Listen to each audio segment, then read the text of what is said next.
Welcome to our channel. Today we how to cancel your account with TurboTax, full guide step by step clearly. To cancel your TurboTax account, begin by visiting the TurboTax website. Log into your account using your username and password. Once logged in, navigate to the Account Settings section. Look for the option labeled Delete Account or Cancel Account. Click on that option to proceed. You may be prompted to verify your identity.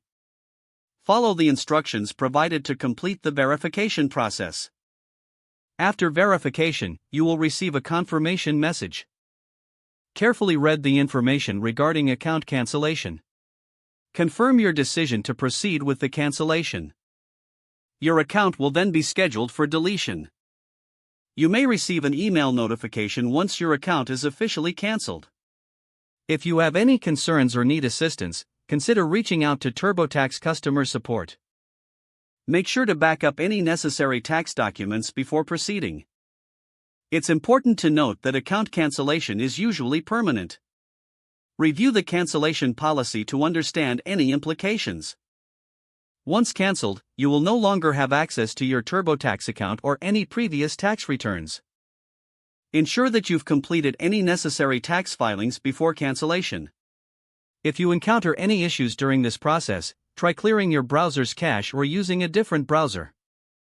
If you still need help, consult the TurboTax Help Center or community forums for additional resources. Your TurboTax account should be successfully canceled at this point. If the page does not load, refresh the browser or try again in a private or incognito window.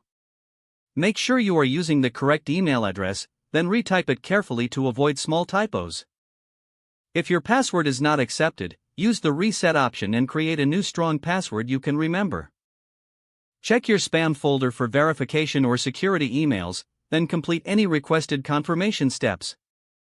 Enable two-factor authentication if available to improve account security and reduce unauthorized access risk. After signing in, review your profile details so your contact information and settings are accurate and current. If you see an error message, note it down and try again after restarting your device and internet connection. Log out when you finish, especially on shared devices, to keep your account and payment information secure. Don't forget to like this video and subscribe to our channel for more step-by-step tech guides.